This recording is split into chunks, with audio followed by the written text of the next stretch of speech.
Как един човек успя да промени съдбата на цял народ? Васил Априлов е онзи вдъхновител, който през 19 век поставя основите на българското просвещение и национално съзнание. Роден в Габрово през 1789 г., той израства в условия на османско владичество, когато българската култура и образование са силно ограничени. Въпреки това, стремежът му към знания и свободен дух го отвеждат към идеята за модерно българско образование, което да събуди народа. През 1835 г. Априлов основава първото светско българско училище в родния си град – Габровското училище. Там за първи път се въвежда взаимно учителната метода, позволяваща на повече ученици да се обучават едновременно и ефективно.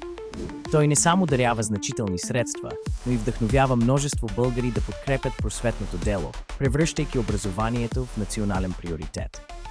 Дейността му събужда самосъзнанието на българите и подготвя почвата за бъдещото възраждане, което ще доведе до освобождението и утвърждаването на българската държава.